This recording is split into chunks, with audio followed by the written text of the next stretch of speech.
For the integral in a, we're going to try and relate this to a standard integral that we've seen before. This looks very similar to the integral of 1 over x with respect to x, which we know is natural log of x. So we're going to use the method of substitution to work this out, and we're going to let u be 3x plus 2. And the reason why we're doing that is because then our integral is going to be 1 over u. And we've still got dx on the end, we've not dealt with that yet.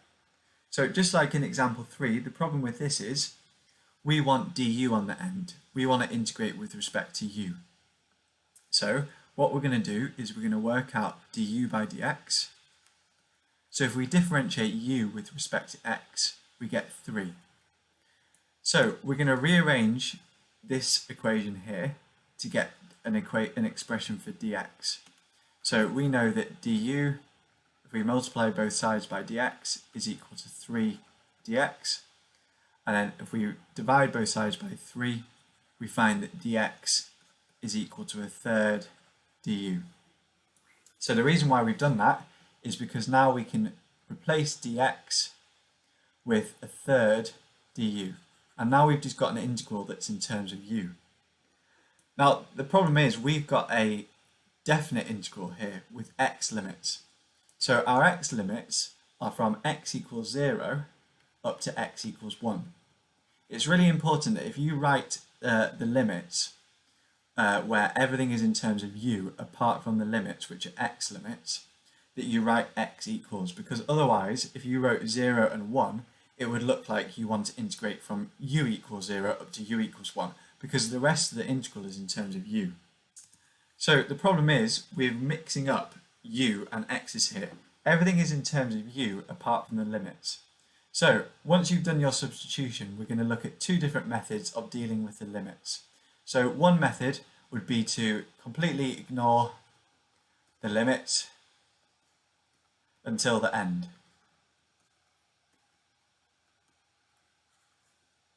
And with this method, we're going to leave x equals 0 and x equals 1 as our limits.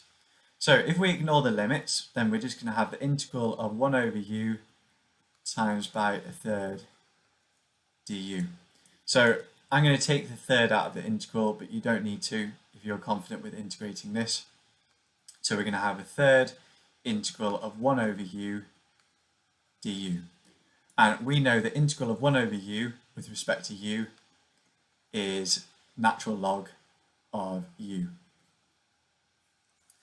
So now we're going to say, well, we wanted, if we were integrating this without limits, then we would want our answer to be in terms of x. So in our answer, we're going to replace u with what it's equal to in terms of x, which is 3x plus 2. So this integral is actually a third log of 3x plus 2. And this would be our answer if we didn't have limits. So now we're going to say, well, actually we did have limits. We wanted to integrate from x equals 0 up to x equals 1. So all we're going to do is we're going to say, well, this was our integral. And we're going to sub in the limits from x equals 0 up to x equals 1. Remember, once you've got your integral, once you've integrated, you put it in square brackets to show that you're going to substitute in these limits. So now we can sub in the limits. So we're going to sub in the top limit.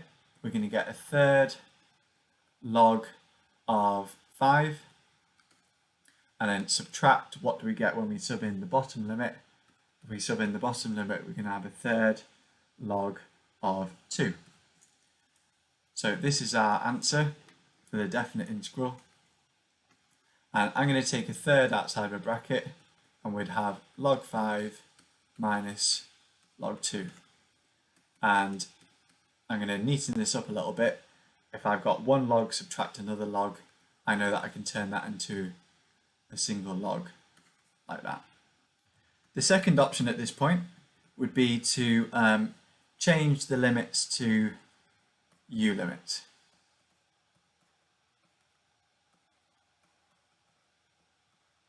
So in method 1, we went back to x and then we integrate it, and then we subbed in x limits. With this method, we're not going to go back to x, we're just going to change the limits to u limits.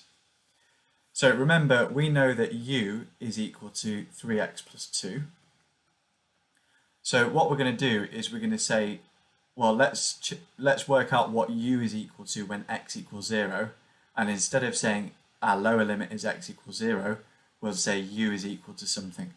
So when x equals 0, u is equal to 2. And we'll do the same with the top limit. When x equals 1, u is equal to, sub in x equals 1 into this, 5. So we can write our integral as the integral of 1 over u times a third du, and instead of our lower limit of x equals 0, we know that that's exactly the same as saying u is equal to 2. And instead of having x equals 1 as the top limit, we can just have u equals 5. And then at this point, we can integrate. So I'm going to take a third out of the integral like before. And we've got our limits from u equals 5 to u equals 2. I should probably say that we don't need to carry on writing u equals 2 and u equals 5. I could just write 2 and 5 because now everything is in terms of u. So at this point, I'm going to go to square brackets because I'm going to integrate 1 over u, which we know is log u. And then we're going to sub in our u limits of 2 and 5.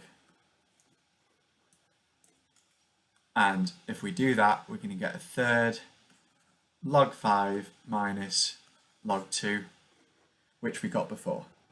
For b, we're going to use a substitution as well, and it would be a lot simpler if instead of 2x, we just had a single variable. So what we're going to do is we're going to let u be 2x. And that helps us because then we're going to have an integral which looks like sec squared u and then 3 plus sine of u, which looks simpler than when we had 2x there.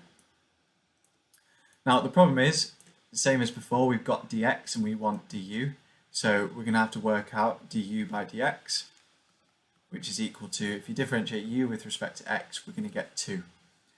And then we want to replace dx with a function of u, so we're going to write du equals 2 dx, and we're going to rearrange this to get dx the subject.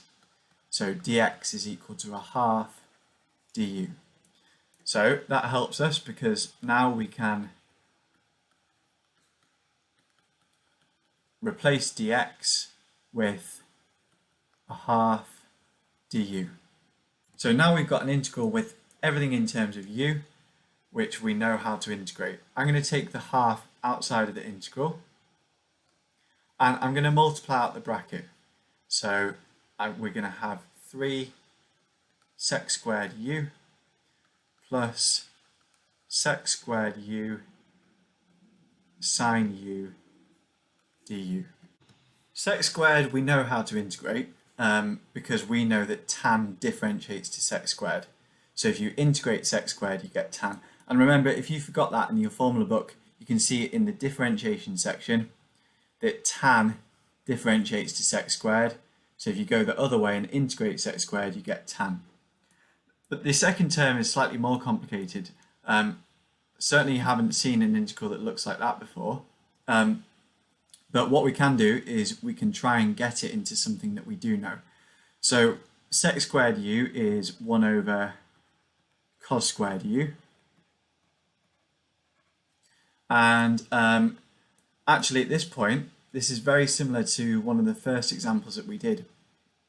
We can write this as sine u over cos u, because that's going to give us tan, and then times by 1 over cos u. And then we're going to have this fraction is tan u, and the second fraction is sec u. And we know what tan u sec u integrates to. Because we know that sec x differentiates to sec x tan x, if you integrate sec x tan x, you're going to end up with sec x.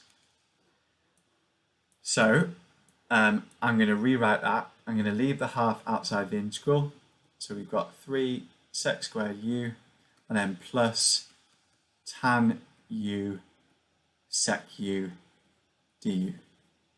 So I'm going to leave the half at the front of the integral, and then when we integrate 3 sec squared u, because sec squared u integrates to tan u, that's going to be 3 tan u, and the integral of tan u sec u, we just said that is equal to sec u.